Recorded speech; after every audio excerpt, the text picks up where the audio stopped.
Hi everyone. Today we're going to talk about the annual report submissions. And as we know, these annual reports comes under the post approval. There are others as well, like we have CB30, CB0, we have PAS, prior approval supplements. And this annual report is used for the submission of the or reporting of the minor changes that we're going to see in detail. So let's start with the objective. So by the end of this session, you'll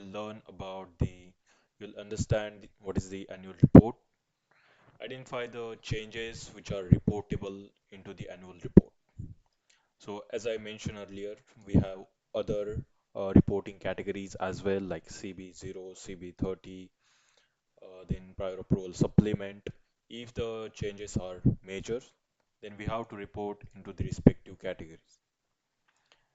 And if there are minor changes which are not affecting the quality, safety, or the efficacy of formulation or the drug product, then in that case we can report it into the annual report. We'll also differentiate between the what is difference between AR, what is difference, how it's different from CB and PAS. We'll understand some like CMC expectation, then how to avoid the common regulatory pitfalls. So let's start with the first thing first, which is annual report. So this is the post-approval regulatory submission to the USFDA. This is used to report the minor changes. As I mentioned earlier, this is used for the reporting of the only minor changes which have very low risk.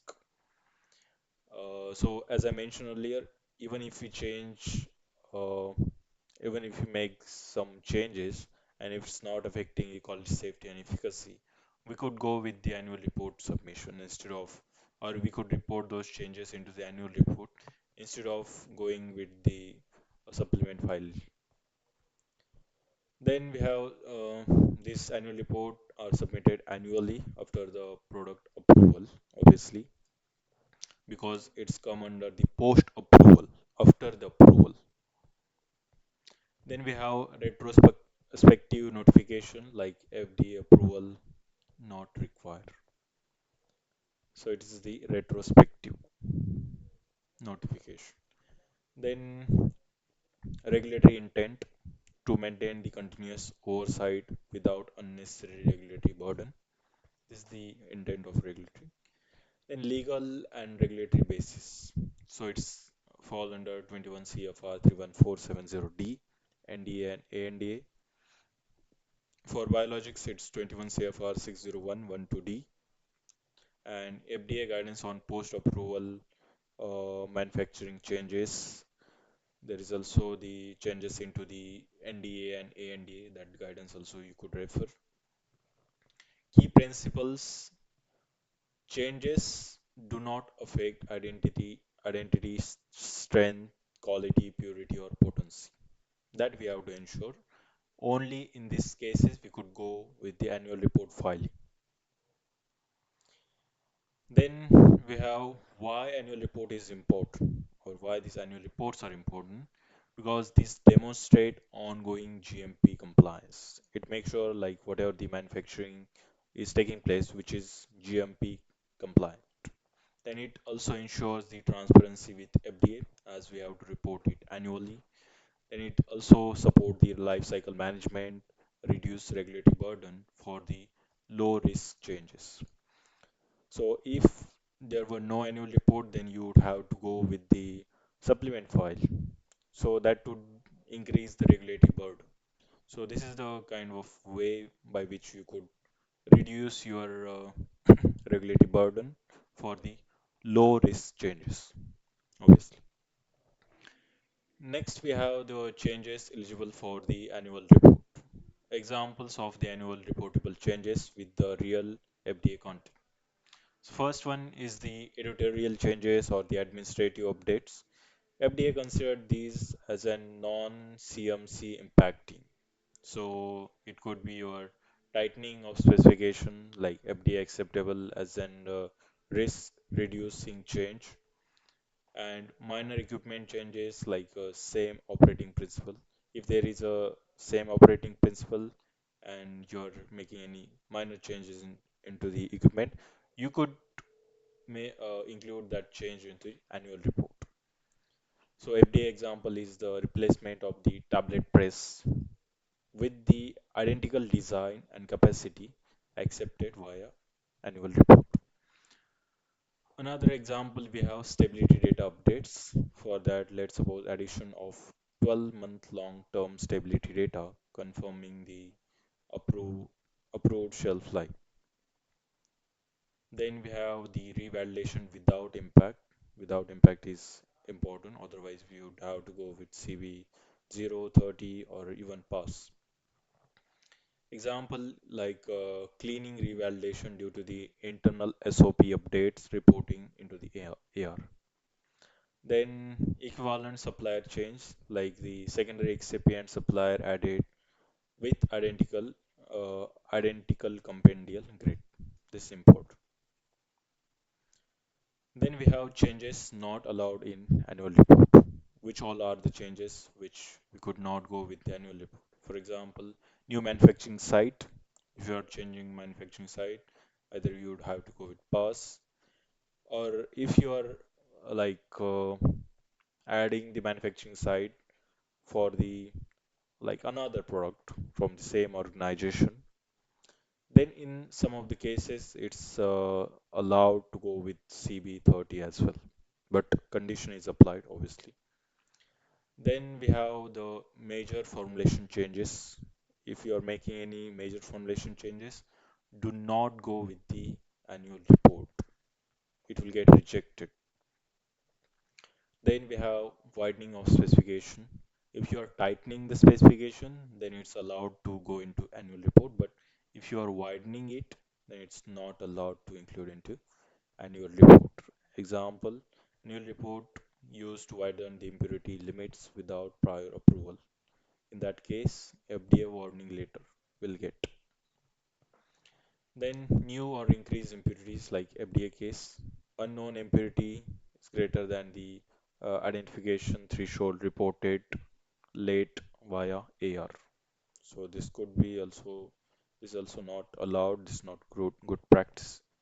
Then sterilization process change. Any changes into the sterilization process should not be reported into the annual report. There should be an higher reporting category. Next, we have FDA rule applied. Higher risk is equal to higher reporting category. That's simple. Then the comparison of the post-approval submission. For example, FDA approval annual report will not require. For CB30, for 30 days, like they will, if in 30 days you are not getting any objection from the FDA, then you could proceed with that change.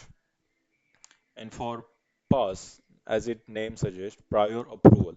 You'll need first approval, then you could make those changes. Next, we have risk level for annual report, it's low. For CB30, it's moderate. For pass, it's high. Any change, if it is has low risk, you could include into annual report. Moderate, CB30, high risk, PAS. Timing, obviously, its name suggests annually we have to report CB30 immediately, and for the prior approval, even the pre-implementation. Before implementation, we have to take the permission from FD. Then now we'll discuss the what is the structure of annual report. So in the structure, we have typical content include the cover letter, then the product information, summary of changes, CMC update, stability data, relation summary, labeling updates, certification statement. So you have to remember here in module wise, if we discuss, it will go into the let me draw it. Okay, it will go into the 113 section, and 113 is the annual report. Annual report. And in 113, again, we have subsection like 113.1, 113.2, 113.3, 113.4. So 113.1 will be non-clinical studies, summary of non-clinical, then 113.2, summary of non-clinical, then safety information, 113.4 will be the labeling, summary of labeling changes, 113.5 will be the CMC changes. So accordingly, whatever the changes that we are making, we have to include those into the particular subsection and we have to draft our annual report. So moving on to the CMC focus areas in annual report. FDA pays close attention to specifications like FDA observation. Applicant inappropriately widen the acceptance criteria via the annual report. So this is not acceptable. Widening of specification is not acceptable via the annual report. If you are tightening specification, it's accepted, but widening is not accepted. In case of analytical method, FDA has observed that the changes in HPLC column chemistry reported in annual report. So this is also a kind of a moderate change. You could not go with the annual report. So for that, FDA has reclassified that change into the CB30. So they have like reclassified into the higher category, CB30. Then stability data, FDA has observed stability trend not adequately summarized. So OOT, OOS, these things we have to summarize properly. Then in case of manufacturing processes, minor mixing time optimization accepted when supported by the validation. In case of reference standard, expired working standard use but not disclosed. This also could be a deficiency. So you have to pay attention to this as well. Moving on to the data in annual report. The stability data include the FDA acceptable example like newly generated long-term stability data, additional 24-month data confirming the approved shelf life. This you could include. Then confirmation of shelf life with trend analysis. But do not include the extend shelf life via IR.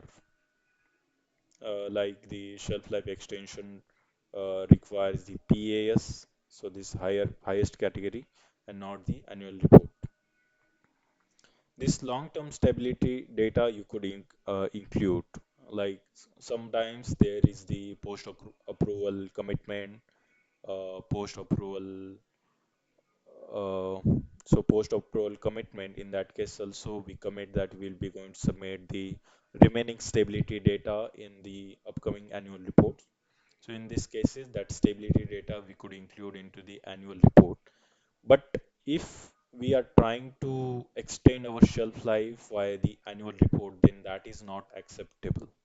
Obviously, this is the shelf life extension is a major change, and for major we have pass supplement and not the annual report. Then we have rely only on the accelerated data. This is also do not do in annual report. Accelerated only data rejected during the post-approval review. Then we have the timelines and submission cycle. Submitted once a year, obviously. That's why it's annual. Due on the product approval anniversary. Let's suppose your product got approved on the 1st of January 2025. Then by the 2021st January 2026, you have to report, means you have to submit this annual report. But the another 60 days grace period you will also get. So even after the anniversary, you will get around 2 months, that is 60 days. So before that, you have to submit this annual report. So it will be, so you could submit this into the March because you are getting two more month before 1st March, you could say before 60 days. Then covers changes implemented in the previous 12 month, obviously. So whatever the minor changes we have made throughout the year, we could include into the annual report. Late submission is the compliance risk. Then annual report and change control. FDA expects the approved internal changes, change control, approved internal change control, then documented risk assessment, completed validation activities, and ongoing stability monitoring. Traceability is critical, obviously. Moving on to the common FDA observation, real FDA findings related to the annual report. Incorrect change classification. This very common observation which FDA has observed, like the firms failed to submit the PAS for the major manufacturing change. Then insufficient justification. Annual report lacked the scientific rationale for the equipment change. Then late annual reports, FDA warning letters. Annual report submitted 2-3 years late. So this could be an compliance issue. We have to submit it into the annually, and if we also get 60 days grace period, so that's also good thing in order to stay compliant. Then the next observation which FDA has come up with, that is the inconsistent data. Annual report content inconsistent with the executed change control and unauthorized shelf life changes, like shelf life extended without approval. So that is also observation which FDA has come across. This annual report is reports into the ECTD. In module 1, we have administrative information. And obviously, I told you we have 113 section, which is the annual report. And in annual report, again, we have another subsection 113.1, 113.2 till 113.15, I guess. So in that case, in that subsection, we have to provide the all the required documents according to the change. Then in module 3, we have CMC updates. Generally, we submit the MBR or the BMR, whatever you guys call. So that we have to submit it into the module 3, 3 life cycle linked to the original NDA and AND. Decision making flow. So does the change impact the quality or safety? Does it affect the impurity profile? And is it purely editorial or tightening? If yes, then higher category like CB or PAS. If no, annual report.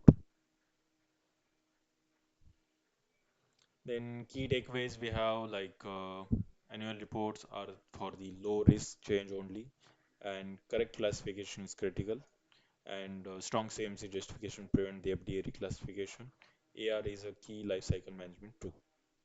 Then we have the one-line regulatory summary. An annual report is a retrospective USFDA submission used to notify the minor post-approval change that do not impact the product quality, safety, or efficacy. So that's for today. Thank you.